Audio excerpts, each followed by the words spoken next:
Hi guys, welcome back. So I'm going to be doing my July wrap-up in a vlog style. I'm about 4 books in already though, so I'm doing a little bit of catch-up at the beginning here. The first book I finished was an audiobook entitled A Most Curious Murder. It was by Elizabeth Kane Buscelli. It is the first book in the Little Library mystery series, which intrigued me right away. It's about a character by the name of Jenny Weston. She's recently divorced and decides to return to her home in Bear Falls, Michigan, to where her mother lives. And when she arrives there, she finds out that the little library that her father had built for their mother has been destroyed. And all the books inside have been shredded and everything. And her mother's next-door neighbor, Zola, suspects the other neighbor on the other side of her, Adam Kane, as having done it because he always complained about the library drawing in too much traffic down the street and everything. Zola, the neighbor, is a little person. She is an author who is studying the works of Lewis Carroll and is planning on writing a book about Alice. Throughout this book, she quite annoyingly quotes from Alice in Wonderland and from Through the Looking Glass. Quotes that don't really fit the moment. They were kind of jarring. She believes in fairies. She has a little fairy garden out in the backyard with little houses that apparently fairies are living in. Kind of a weird, quirky character. Of course, A Most Curious Murder indicates there will be a murder within this cozy mystery, and Adam Kane turns up dead in Zola's backyard, and she becomes the main suspect. Both characters kind of annoyed me throughout the book.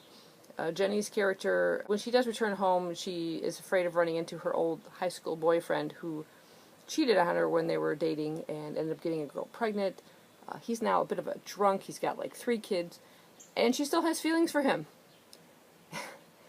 Even when they meet, she doesn't know what to say to him. She's just such a wimpy, kind of weird character. I didn't know how to take her. And same thing with Zola, with the constant quotations, just drove me up the wall. And the narration of this audiobook made Zola sound like she was a munchkin from Wizard of Oz. Was that necessary? I don't understand that.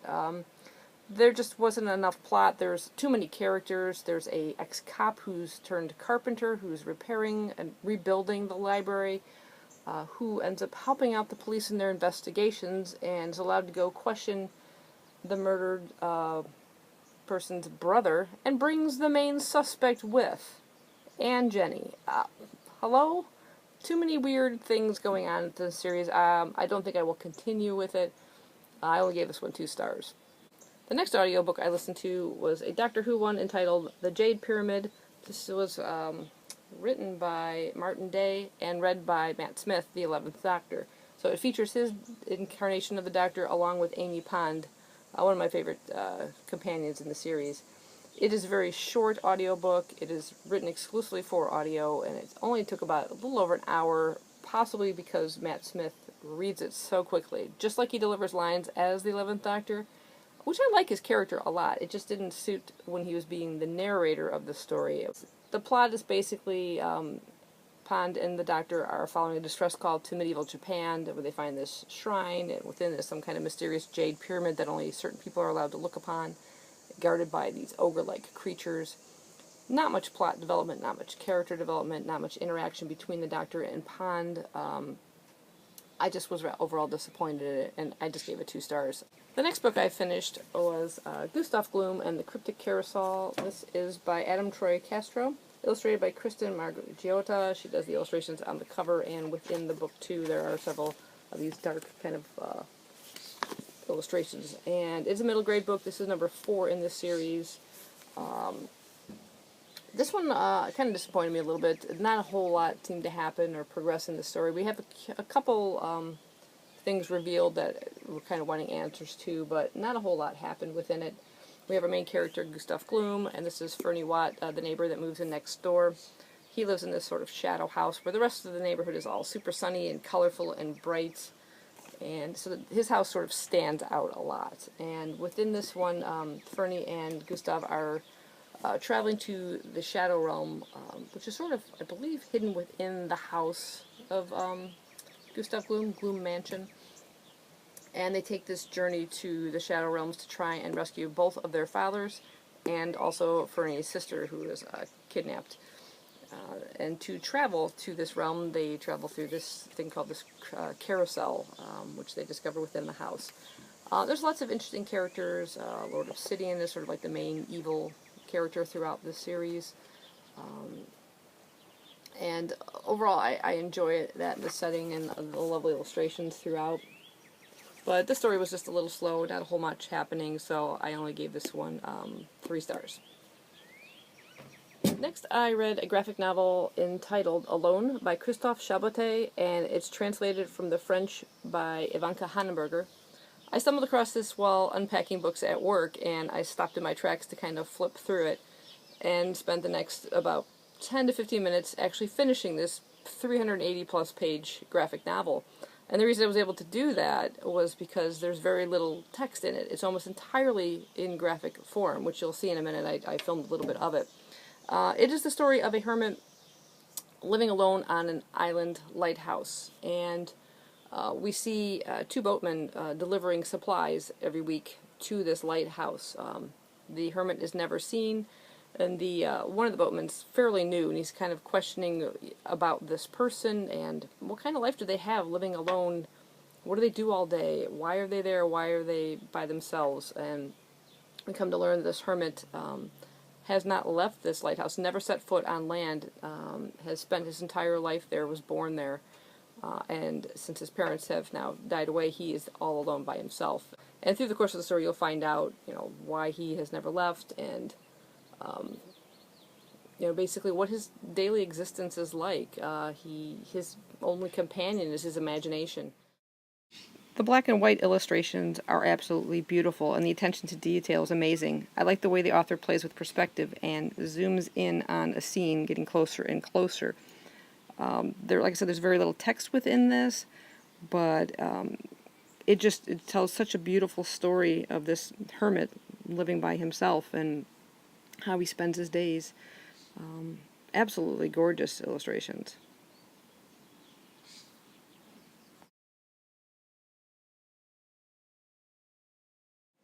I give this book 4 stars. I just finished reading Blood Lad, Volume 6 by Yuki Kodama, and I gave it 5 stars.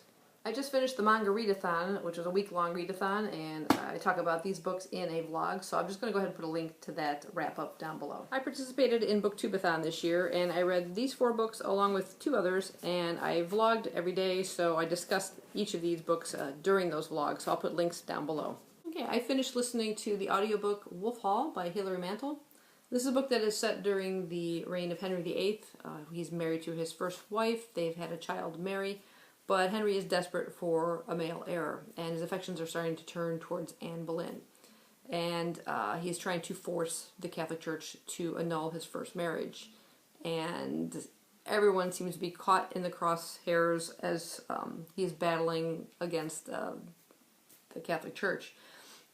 This particular book, its main focus is the character of Thomas Cromwell, who served in Henry's court. We see his sort of rise to power within the pages of this book, from the son of an abusive blacksmith to working on the docks and learning all sorts of skills, eventually working for Cardinal Wolsey, who also falls under those same crosshairs, and eventually, like I said, serving in Henry's court under various titles.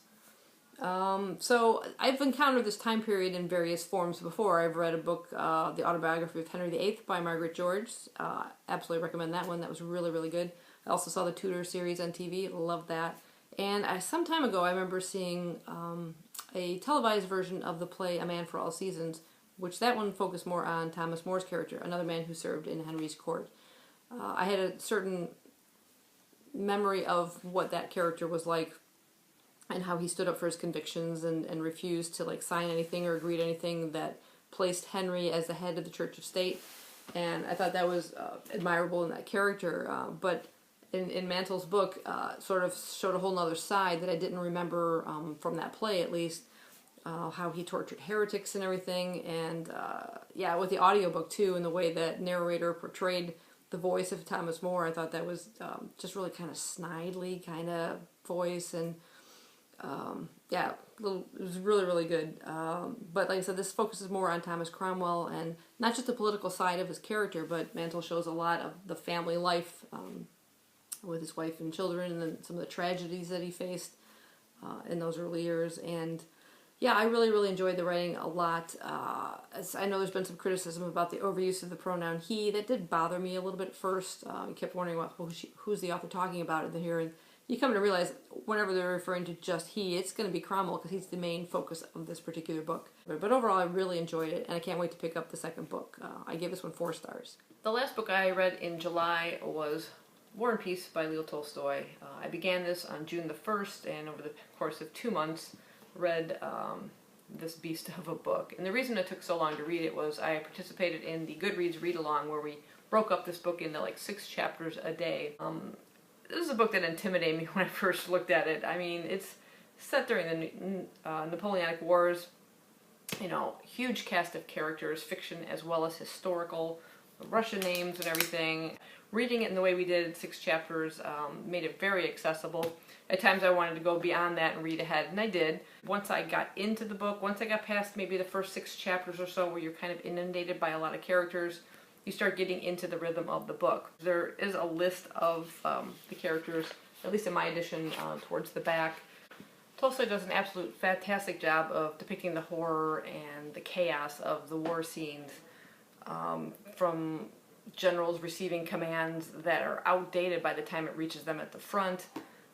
It depicts like the horrors of the injuries that some of the characters face, and there's also like this strange hero worship that a lot of these characters have for their emperors. Both Napoleon and Alexander I refer to as emperor by their subjects, and I found that really strange and shocking. Then you have the society scenes where you're back on the home front, and that's where Tolstoy kind of shows you what the aristocratic as well as the peasant life is like during the Napoleonic Wars. It really focuses on 3 specific families and 3 main characters within those families. You have the Bezukovs, the Bolkonskis, and the Rostovs. There's 3 main characters throughout this book. You have Andrei, Pierre, and Natasha. Now, Natasha was a character, I'd say, that kind of annoyed me. She makes a lot of rash and impulsive decisions. She's only like 13 at the beginning of this book. And so, you might say I kind of started to cut her some slack and understood, but she goes through and experiences a lot of tragedy throughout, but her story was very interesting too. And Andrei, I wasn't sure how I felt about him sometimes. Didn't quite like him at the beginning. He leaves a pregnant wife to go off and, seek his fame, I guess, on the battlefront. But his character changes a lot too when he comes back, and I was very moved by the scenes with him in it. But the character probably that stood out the most to me was Pierre. He is the son of a very rich count, and at the beginning his father is dying, and it seems like the moment he dies and inherits all this money, everyone seems to take advantage of this young man, and he's almost pushed into a marriage. The wife's just using him, and it's like he's constantly moving from one thing to another, and through the course of this book, his path is just really, really intriguing, and leads him to some crazy situations. I found like the whole time he was searching for some sort of purpose in his life. He's like my favorite character throughout this book. There's a lot of discussion, especially within the second epilogue, about free will, and I'll willingly admit I kind of just breezed over the second epilogue at the end, where he just kind of goes on and on about it. But within the pages of it, you could see how he talks about characters and their free will and fate. It's just a grand depiction of human life during the Napoleonic Wars. The War and Peace of the title doesn't just refer to the war taking place and the peace on the home front, but I think it also refers to like within the characters, the war going on in your soul, and when you find your sort of purpose in life, you find yourself at peace finally. So I think it kind of has a dual meaning within this book. I would say don't let this intimidate you. I think you'll find it is an absolutely fantastic book, and I'm looking forward to reading more by Tolstoy. So 5 stars all the way. That wraps up my reading for July. I hope you guys enjoyed this sort of vlog, and I'll see you next time. Bye-bye.